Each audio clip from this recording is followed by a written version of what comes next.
অন্তর্বর্তী সরকার যতটা বিপ্লবী চেতনার হওয়ার কথা ছিল তা না হয়ে আমলাতান্ত্রিক সরকারে পরিণত হচ্ছে বলে মনে করেন বৈষম্য বিরোধী ছাত্র আন্দোলনের আহ্বায়ক হাসনাত আব্দুল্লাহ। তার মতে ব্যক্তিগত পছন্দে যাদের উপদেষ্টা করা হচ্ছে তারা বিপ্লবের স্পিরিট বোঝেন না। ছাত্র আন্দোলনের নেতৃত্ব দেয়া অন্য সংগঠনগুলোও বলছে প্রায় একই কথা।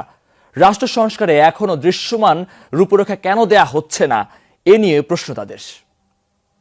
আমি আইন অনুযায়ী অন্তর্বর্তীকালীন সরকার গঠনের ৩ মাসের মাথায় নিয়োগ দেয়া হয় নতুন ৩ উপদেষ্টা। রোববার সন্ধ্যায় বঙ্গভবনে শপথের পর রাতেই পুনর্বণ্টন হয় মন্ত্রণালয়ের দায়িত্ব। প্রধান উপদেষ্টা ড মোহাম্মদ ইউনূস সহ এখন উপদেষ্টা পরিষদের সদস্য ২৪ জন। কোন যোগ্যতায় কাদের উপদেষ্টা বানানো হচ্ছে এ প্রশ্ন তুলে পরদিন ঢাকা বিশ্ববিদ্যালয় ক্যাম্পাসে কর্মসূচি পালন করেন শিক্ষার্থীরা। রাজধানীর বাইরেও বিক্ষোভ হয় কয়েক জায়গায়। এটার উপরে কি আমরা আস্থা রাখতে পারি? উপদেষ্টা নিয়োগ নিয়ে